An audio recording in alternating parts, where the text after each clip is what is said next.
the way to use that to your advantage is to really choose your thoughts. You know, a lot of us feel like we are victims of our reality. You hear people a lot of times say, well, what did you want me to do? As in, someone insulted me, therefore I had to insult them back, hit them, feel miserable and depressed, be insulted and drown my sorrows in a 6-pack of beer, whatever it is. We all have different stress responses.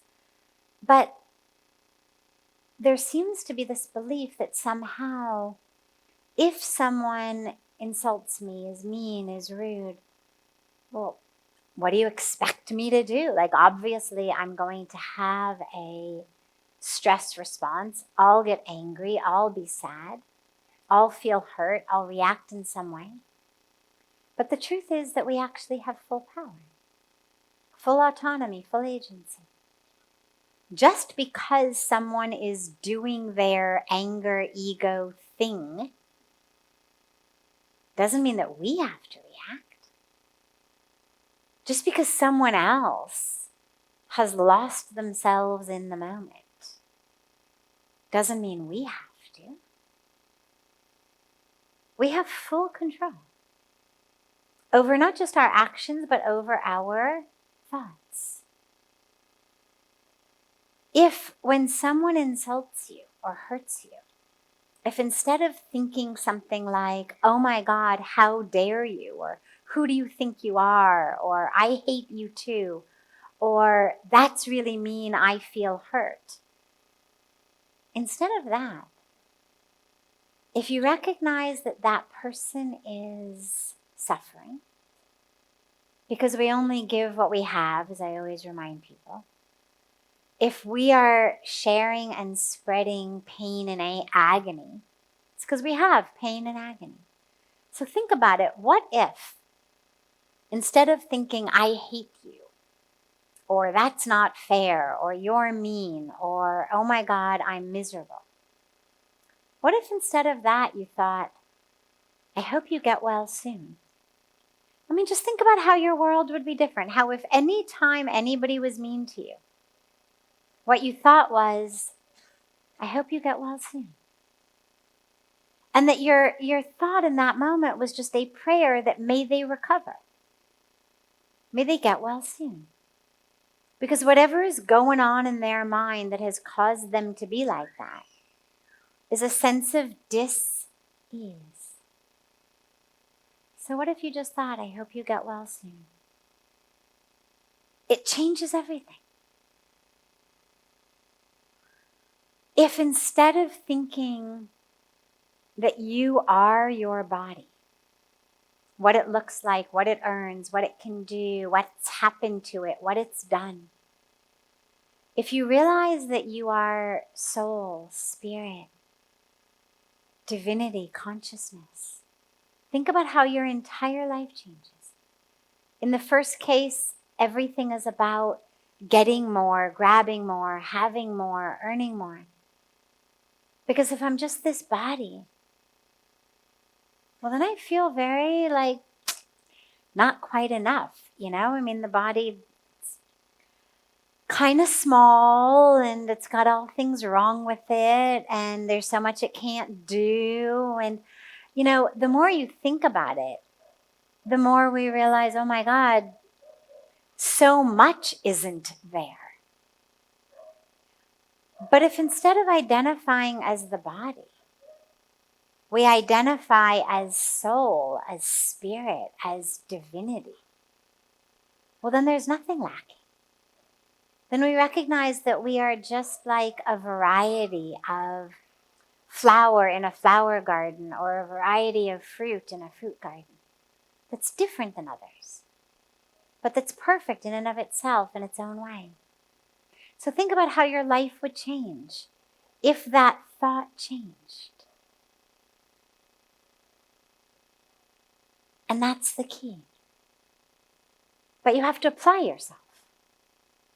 You have to apply yourself. If your thoughts are all over the place and you can't pay attention, and you can't focus, and you can't be there with your thought and recognize it and see it and be aware of it and therefore choose a different one, then you're stuck. You're a victim. Because then you keep just having thoughts that make you act in certain ways, make you feel certain things.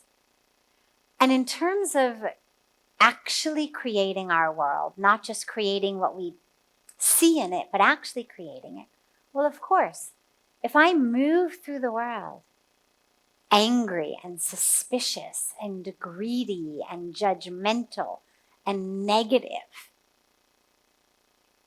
think I'm going to be very popular?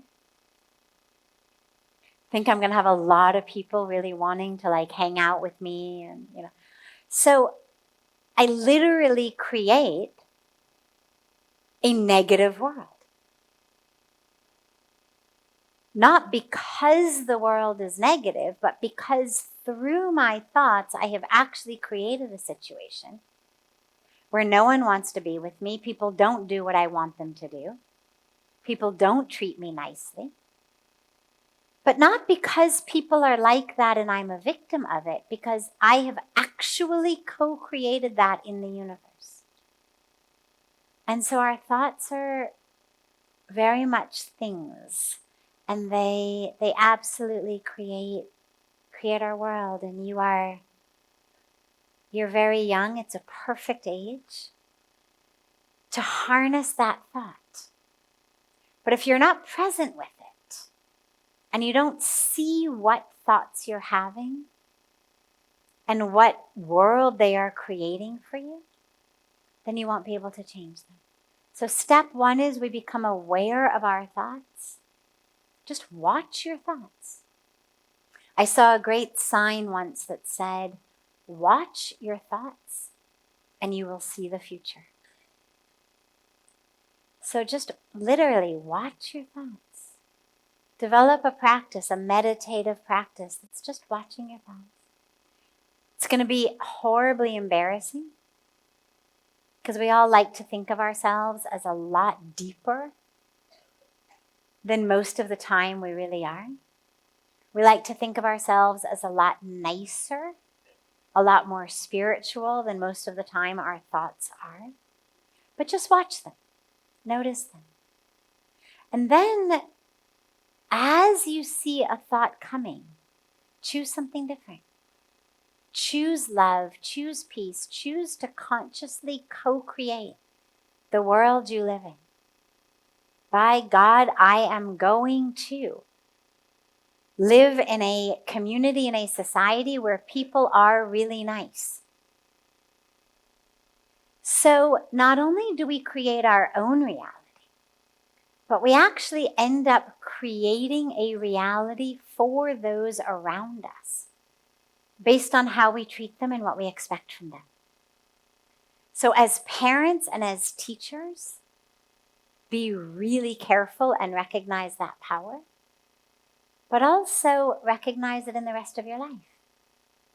When you expect people around you to show up with honesty and integrity and support and niceness and kindness, most of the time they do. And when you expect people to be awful and mean and selfish and incompetent, that's what you tend to get. When you expect yourself, because the same is true for ourselves, when we expect ourselves to be able to achieve something and accomplish something, become something, most of the time we can. But if we keep telling ourselves, you are worthless, you're stupid, you're lazy, you're irresponsible, you're not smart enough, well, that's what you get. So harness the very powerful power of your thoughts, and you will see the future, and you will create the future.